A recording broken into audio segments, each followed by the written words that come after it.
Allahu Akbar, Allahu Akbar. Allahu Akbar, Allahu Akbar. This letter here is inviting members to attend the mosque for prayers and Qurban to be held on the 25th of May 1969. I was a committee member of the AAIS at the time. This is going back to 2007. But I also worked at the Public Record Office Victoria. So I was surrounded by predominantly very important government records, Victorian government records. So that inspired me to do something for the AAIS. All our files, documents were stored in a filing cabinet upstairs in the committee room. And I said to myself at the time, if I don't record the history of the AAIS, document them, scan them, digitise them, nobody else would. I came to Australia in 1969. From that time, a member of the Islamic Society. Minaret and everything, they need to be extended as today. You got the plan in office here, in Jami, they are my plans. Then I called the architect. We work out everything, what we need to be done on the Jami. He done all the application, the drawing, everything. Then I put the drawing to City Council of Melbourne. They refused it. And I remember after that, my cousin from overseas, from Sweden, he come, I said to my cousin, let's go to court. And the judge asking questions. They said, why minaret have to be there? Why this mosque have to be there? I say, no. The voice of the imam is not bigger than the bell of the church. My earliest memory of the AAIS and the Jami was probably coming here as a 7-year-old for the Bayram prayers early in the morning with my brothers and my dad. So all the young boys, we would be on top of the ladies' balcony area. My family was involved early on. So before the society was created, it became an idea from Albanians who moved here early on. Fun, it can make me cry. We found recently some receipt books where there was money collected in 1955. It was an idea for Albanians to have a place of their own. And coming from that time where in Albania, communism was overrun. There was no religion. And then for them to have the idea of creating a Jami, it's beyond approach. I recall when I attended the auction with my father, Rohan Hamit, who was authorised by the society to bid on the society's behalf for the land. The land was put up for auction second after the building. My father was successful in acquiring the building portion for £11,200. Jamet was my uncle. We call him Jamamet. And basically, we were his family. He had no one in Australia. That time, Selima, who prayed there? Nobody prayed it. Only Jamaica built it after people started to pray it. That they were people who had come to Australia because they either escaped or they'd been stuck out here from before the war. They were a small community. You know, their third cousin was really like their first cousin if they had a cousin here. So they all bonded together and they all had a very strong work ethic. I think the interesting thing too was that when I would go to school, I wouldn't go to religious instruction classes. When I went to high school, I attended religious instruction classes. But what I started doing was debating with the religious instruction provider because I'd learnt different lessons and I wasn't trying to be argumentative, but I certainly was debating in terms of, you know, Son of God, really, and, you know, all those kinds of things. From 1963 to 1979, the membership fee was $10, and it stayed $10 for 17 years. No wonder the mosque had no money at all. The first thing we did was we made the $20, and then the following year we made $30, and in 1983 we made it $50. Late 72 or 73, something like that, We had Turks coming here to pray with us on each day, and they actually tried to take over. So the situation. I was appointed imam, and they found out that we didn't have an appointed imam. Yeah. So they said, "Well, why should we pray behind this boy? He's only a junior boy, junior imam." So they wanted to do it, which was good in a way because their imam was a qualified imam, but Mubareq was only just learning, and so there was a bit of a misunderstanding. Yes. So anyway, during the Eid prayer. The committee was a young committee, and the energy that we had, it was very exciting. It was a real buzz. We felt that this is new change coming. There's a new dawn in our society, and it was just so exciting. I just want to give you one small example. It was our first major mail out to our members. We gave our members gifts, an information booklet, how to pray about Islam, audio cassette. Back then we had audio cassettes, a DVD. These little gifts. We were so excited. It wasn't that well organised. It took us a long time in this current room that we're in currently, and it was touching. The group of Albanians that were present in these areas, Carlton, Fitzroy, where the bulk of the Albanian community was, there was a concern for funerals. Either they were single, predominantly males, or they had their family in Albania and they were living and working in Australia with the intention of returning to Albania. But there had been cases where people had passed away and it felt that they really weren't given the send-off that we see as very important. There was a bit of a schism or break in the community in 1983, all surrounding the issue of burial in the sheet, or whether you had a choice or not. And there was a bit of a break there. Yeah, so schism is a good word to use. Schism, yeah. Like it was a big political issue. They had a big election to see what the outcome would be, and the people who supported burying with the shafi, with the sheep, they won. So, and it was mainly the previous generations, the earlier committee members who said, no, we have freedom of choice. They were not actually a serious thing, but they were actually annoying things because sometimes you will have a person in the committee that stubborn, they just wouldn't listen, and they want to do things their way instead of the Islamic way. We actually, our intention, myself and my brother, was to keep as much as possible the Islamic way of going forward with the members, more than the national thing.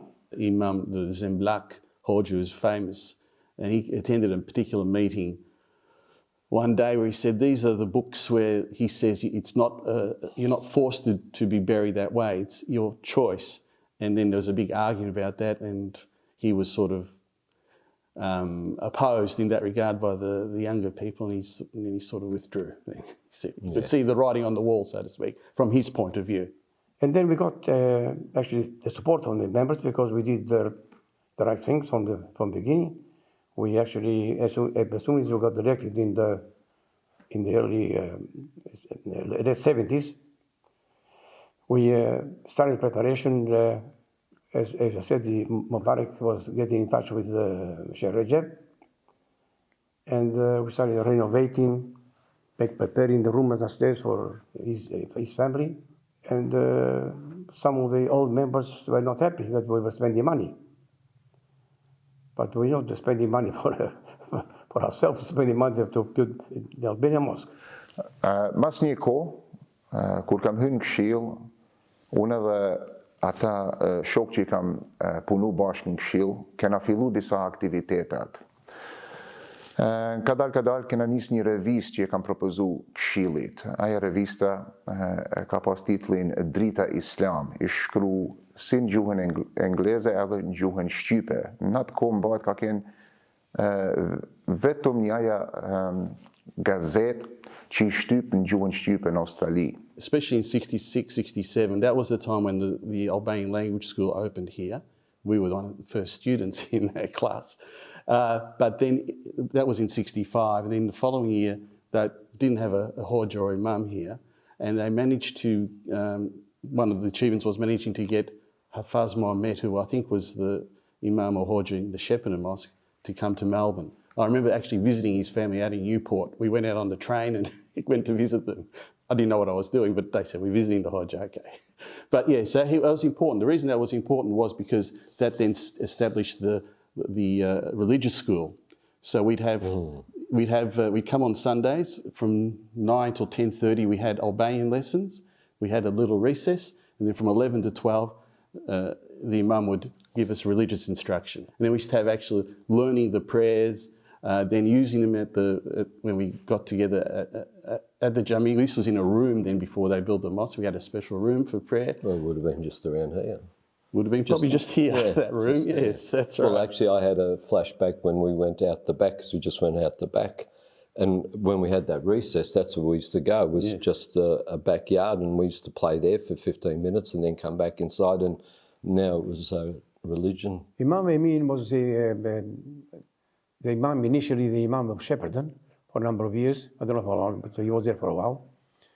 And something went wrong somehow, and he left Shepparton, he came to Melbourne. So because we had no Imams then, we automatically became our Imam here for a short time. So he led the 8 prayer here. That's what the first time that we came here. Then we prayed with him. And then he went to Canada. He was actually a proper Imam. And we didn't learn much from him because we didn't have much time to spend with him. But he used to come and visit our father quite often and talk about Islam and Albanian things. But he was a very knowledgeable person in Islam. And then when that faded away, then we later on, like Mubareq mentioned, that Haji Zyka, he was in a committee. He was the president for the second time, and he actually managed to bring Imam Ilmi here from Tetov. He was a good Imam, a very good Imam. And then he asked permission to take his wife back home. They left the boy there, the younger boy. So he took his wife back there, and he never came back. Actually, Jamimet told him when he saw him off at the airport, he said, make sure you return. And he said, no, don't worry about it. Yeah. So the reasons why he never returned was never known, and to this day we still don't know why. And we're not going to speculate why. It's nothing to do with us anyway. That was a personal thing, but it was a blow to the society because I remember at that time, Ali's father, Ramadan passed, and his brother Farid, they left Preston because they were in Preston. I remember meeting them in 1969 in Preston, and we were happy to see 2 Albanians there in the middle of the Shepemi and Dr. Kazi and all Ibrahim Delal, all those people. Very important for our Muslim history in Victoria. But once Imam Ilmi came, they brought their children here, and they were here every Sunday.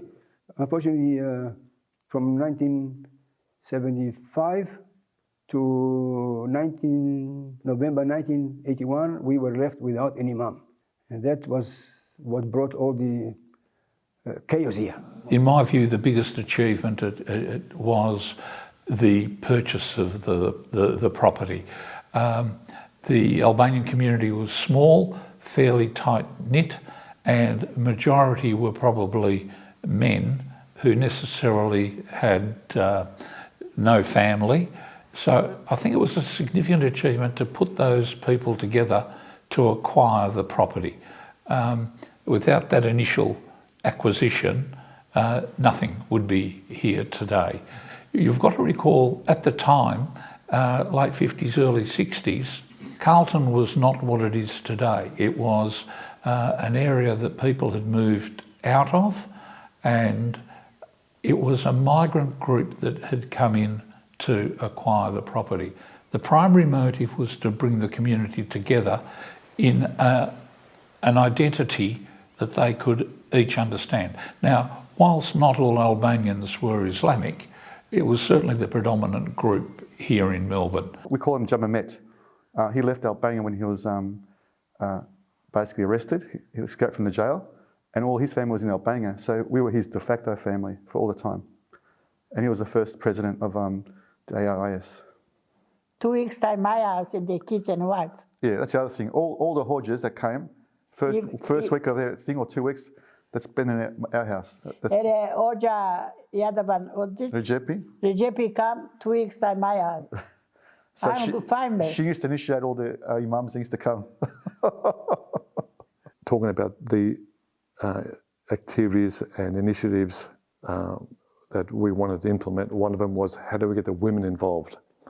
And in 2005, alhamdulillah, the AAIS, with the big help of Selima Ymer, which is the interviewer here, formed the Albanian Australian Islamic Society Women's Committee, which is an integral part of our community. So I actually spent a lot of my childhood in the mosque. I remember coming here during Bayram as a child, during Eid, and also for events. And I just realised how important it was for the next generation of children to have that same attachment to the mosque and to the society. So I, alongside a few other ladies, decided to form a women's committee, which is like a subcommittee of the main committee back in 2005, with the intention of having children's events and events for females, for women in the community, as well as trying to do outreach to the broader community. I first became president in 2021. The immediate challenges I faced were before I was actually elected. At the AGM, it was a shock when my name was mentioned as president. All of my peers there had grown up with me as a child, so they've always known me as the joker or laughing, and they've never seen my serious side.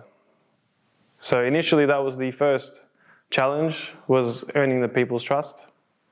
I didn't realise the importance of being at the helm of a society as large as ours. As a president, I'm very hands-on.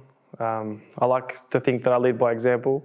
I remember one Ramadan, we were core filling the wall. So I got here at 7 a.m. We were still here at 8:30, 9 o'clock. People were rocking up for Tarawih, and we're there scooping concrete off the sidewalk. One of our committee members, Mr. Urim Balla, actually recycled the red bricks. Not just recycled, but cleaned the old bricks to be recycled and used as an inner course, as you can see here. So we've got the chocolate brown bricks here on the outside and the red bricks on the inside that were recycled. Alhamdulillah, as you can see, there is about 3,000 people here today celebrating this special day, Melbourne's first mosque. In the mosque, we have a 50-year history exhibition which all have gone inside to see and witness. There has been an amazing exhibition inside. We have an animal farm out here for the kids. We've had a baklava competition. So it's just a great family day to remember Melbourne's first mosque and 50 years. What would you say would be one of your greatest achievements? So there were many achievements that were made during my time as president. I'd say in 2019, the 50th anniversary of the Melbourne's first mosque, the Jami, that will stay with me forever. It was an amazing event. We had so many volunteers. We had a subcommittee that did an excellent job. I can't thank them enough. Kutim Jubi and his wife, together with other volunteers, put together a traditional Albanian dance group, and to have them here in front of the mosque on the road with a traditional dance, which together that forms part of our constitution to preserve our Albanian heritage and our Islamic faith. Mas ne kena nisë disa aktivitetat që me ftu antartë dhe familjet e tyre në për piknikat, barbecue, مثلا kena pas edhe disa programat arsimore që gjinja kanë fillu me marrë pjesë. Ka qenë një kohë shumë mahatnishëm për ne o për mu se ka fillu shoqata mund gjallnu. Kena pas gjdo herë do një aktivitet I ri. A timeline of all our faith leaders from 1963 down to 2019. There's also a letter here that was, or a minutes, AAIS meeting minutes, that is dated 12th of November 1970, and it's in relation to a plea by the Albanian Islamic community for donations to pay for the burial of a deceased member. I start to have a Albanian Australia community in 1985. Then how I can get people where we can go. We didn't have any location good. We used to have meetings on this jami here, where I am here today. Then we broadcast on the radio on FM Triple Z, and they come in people here, doesn't matter Albanian, Muslim or Orthodox or Christians. We used to have here meetings like brothers. Në 2011 kam pas një ideja për me hap një qendër rinore, por nuk e kam ditë si me janis punës. Ish një gjatë që kam komunitetet tjera, edhe kadal kam fillu me ba disa investigime. Me 2012 kena majt një mbledhje bashkë këtu në këtë salë me antarë të shoqatës, edhe kam propozu këtë ideja që me ble një qendër rinore për këtë shoqatë. Jam shënu shumë kur e kena gjet një ven, mase nejna e kena ble njët qendër, edhe për krahjen që ka napë antartë, për me ble atë qendër, që set aja qendër rinore, që ishtë vakuf I kësaj shoqatës, I sjellë edhe I bashkon antartë me familjet e tyre për çdo javë. Early 2018, there was an idea for us to go to Umrah. The idea came from Sabri Balla, and we had agreed on the day that there'd be 4 of us that would go guaranteed regardless. So myself, my brother Ameti, and Sabri. By the end of 2018, we had a group of 20 or so, all like-minded youth, mid to early 20s. And then once we embarked on that journey, everything changed. It sparked something inside me. The feeling you have towards the others. It's this bond that you can't explain. You build friendships, you don't build friendships, you build brotherhood. The matter of the age, young, old. And that's what sparked me, I think. That was the first involvement I had in a project that really drove me to do more. Later on, concerning the Turkish community and this mosque, was that for about 8 months or 9 months, something like that, when they were building the Coburg Mosque, all the Jamaat there used to come here for Friday. So they prayed here. Until the mosque opened, they were here all the time, praying. Every Friday. Dr. Kaz used to come here? Dr. Kaz used to come here. Yeah, Dr. Kaz used to come here. Yes. During that time, we found that Dr. Kaz he volunteered to come here do the Friday prayer for us. We had the other one as well. What's the Ahmed, the Egyptian guy? Ahmed, I forgot his name. His surname. Yeah. He was an architect by profession. He was very good. He spoke very well English, of course. But then when Sheikh Rajab came, everything became Albanian. Unfortunately, Sheikh Rajab did not want ever to say anything in English. He thought that he couldn't speak the language very well, so he didn't want to make any mistakes, and that led to whatever happened afterwards, which is very unfortunate. But even though he didn't say a word in English, only Arabic and Albanian, but still the masjid was packed. Yes. And I remember the time when he came, and there was a number of Egyptians here, Arabs. They used to come with us to pray here, because they worked nearby. And they said, we are ashamed of ourselves. We are to speak Arabic in front of this man. He speaks so well. So there was some minor protest, but we overcame that because we had the imam to look after. And you know, we had to pay him. We had to pay his wages and mosque expenses all the time. But eventually we got there. During the time also we published a periodical called the Voice of the Albanian Muslims, and I wrote every letter of it on my typewriter. We bought a new IBM machine with 18 kilos. God, it was a beautiful machine, and I was happy to do it. And we even had the Albanian alphabet, so the CCDIL and the E with 2 dots. You know, with all that, and we print. I wrote everything, and we printed here. We bought a printing machine, the first printing machine we had, and that was quite a story. Here we published about five times, and then we stopped because no one was helping me, so I got tired.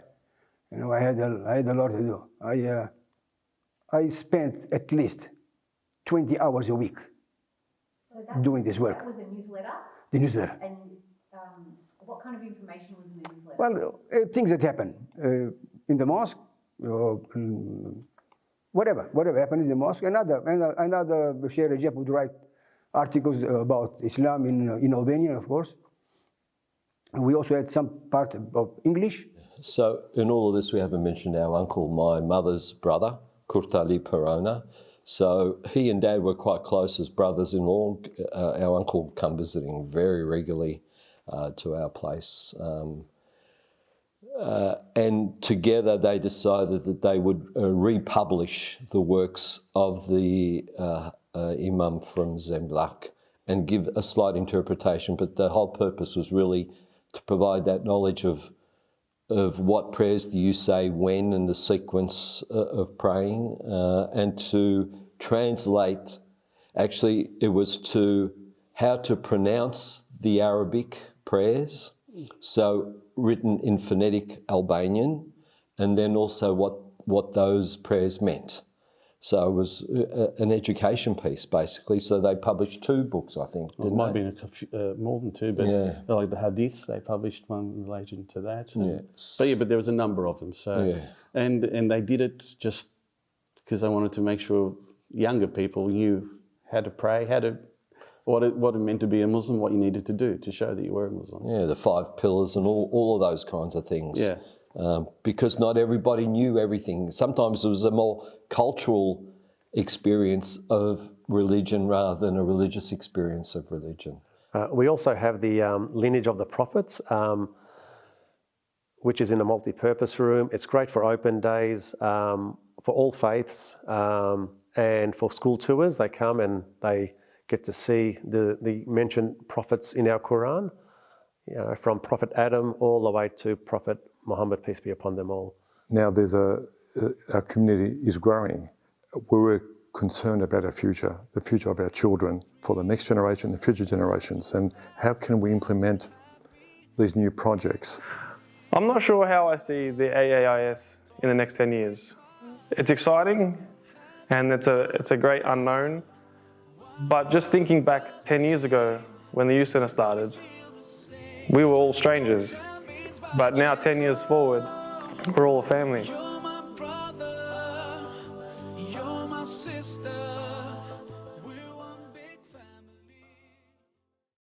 حي على الصلاة حي على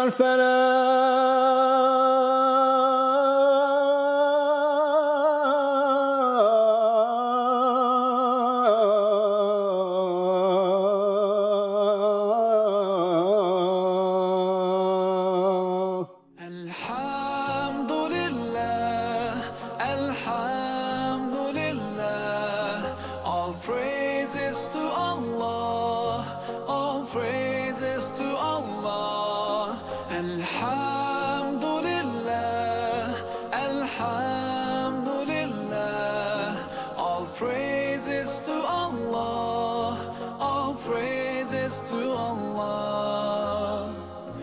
I never thought about all the things you had given to me. I never thanked you once. I was too proud to see the truth and prostrate to you until I took the first step, and that's when you opened the doors for me. Now, Allah, I realize what I was missing by being far from you. Alhamdulillah.